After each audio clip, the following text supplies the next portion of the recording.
बड़ी खबर है, केदारनाथ में बादल फटने के बाद से हालात गंभीर हैं और तेज बारिश और भूस्खलन के बाद आई तबाही की वजह से लोगों की बेचैनी बढ़ती जा रही है।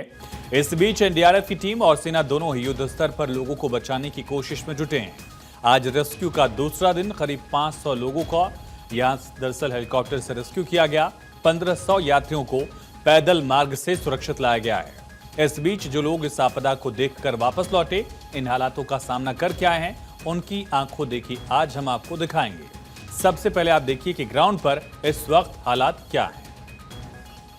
उत्तराखंड ने भारी बारिश से तबाही मचाई है। नदियां उफान पर है, जगह जगह लैंडस्लाइड हो रहे हैं, डैम के दरवाजे खोल दिए गए। आप मेरे ठीक पीछे देख सकते हैं, ये केदारनाथ धाम का बेस कैंप है सोनप्रयाग। यहीं से होकर के केदारनाथ यात्रा के लिए श्रद्धालु निकलते हैं, यात्री निकलते हैं। इस वक्त स्थिति केदारनाथ रूट की बेहद ही विपरीत है। रेस्क्यू करके यहाँ पर श्रद्धालु पहुंच रहे हैं। बड़ी मशक्कत के साथ यहाँ पर श्रद्धालु पहुंच पा रहे हैं। 2 दिन बाद यहाँ पर जो श्रद्धालु हैं वो सोनप्रयाग तक पहुंचे हैं। जिन श्रद्धालुओं से हमने बात की, उनका यही कहना है कि जो लिंचौली है वहाँ पर बड़ा खौफनाक मंजर देखने को मिल रहा है। किसी प्रकार की कोई सुविधाएं नहीं है।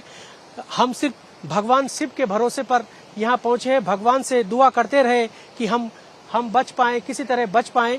तो कुल मिलाकर स्थिति बेहद गंभीर है और अब मौसम खराब होने की वजह से यहाँ पर हेली सेवा का रेस्क्यू ऑपरेशन रुक गया है।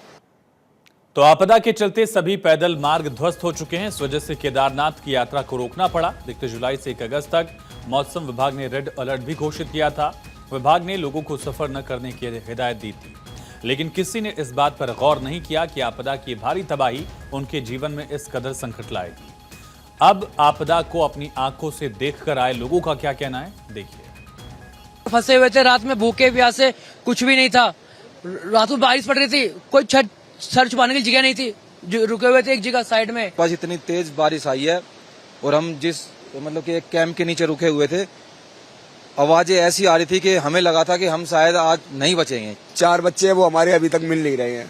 उम्मीद सर, मैं ये फोटो दिखा रहा हूँ सबको, कह रहे लोग हमने ऐसे देखा है, कोई कह रहा मैंने ऐसे देखा है, कोई कह रहा है, तो लगता रही है उम्मीद। लेकिन अब 4 घंटे हो गए, लोग आते जा रहे हैं, हमारा कोई वो नहीं आ रहा है।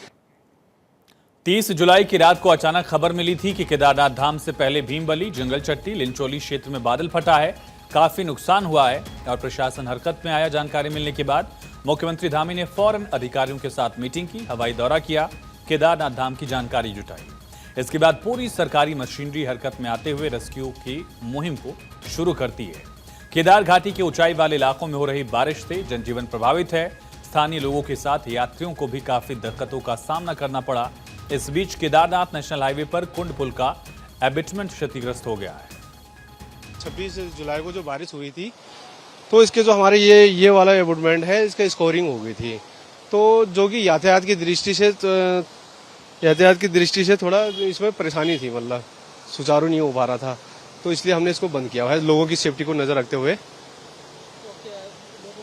कई कांवड़िए फंसे होने की सूचना है। नहीं, जो कांवड़े के लिए हमने बाइक निकालने के लिए तो रखा है, लेकिन जो 2 व्हीलर है उसके लिए जो हमारा ड्राइवर 1 वे कर रखा है, दूसरे चुन्नी बैठने से लेकर गुप्त काली मठ तक और इधर गेवाड़ी गांव से लेकर गुप्तकाशी, तो वो 1 वे हमारा चालू है। पहले अनुमान ये लगाया गया था कि करीब 2000 लोग फंसे हो सकते हैं, लेकिन जैसे जैसे समय बढ़ता गया आंकड़ा भी उसी हिसाब से बढ़ता गया। पता चला कि करीब 3500 लोगों का रेस्क्यू हवाई और सड़क मार्ग की मदद से एसडीआरएफ और एनडीआरएफ के जवानों ने किया है। लेकिन अभी भी ग्राउंड रियलिटी ये है कि हजारों की संख्या में यात्री फंसे हैं। रेस्क्यू ऑपरेशन जारी है। केदारनाथ रूट पर फंसे यात्रियों की मुसीबतें और अब बढ़ती जा रही हैं। इस वक्त हम मौजूद हैं सेरसी हेलीपैड में। आप देख सकते हैं बिल्कुल मौसम पैक हो गया है, हल्की हल्की बारिशें शुरू हो गई है। हेलीपैड विजिबिलिटी की वजह से उड़ नहीं पा रहे हैं और अब समस्या सबसे बड़ी इस बात की हो जाती है कि जो लिंचौली में लोग फंसे हुए हैं, यात्री फंसे हुए हैं, उनके लिए रसद सामग्री कैसे पहुंचाई जाएगी।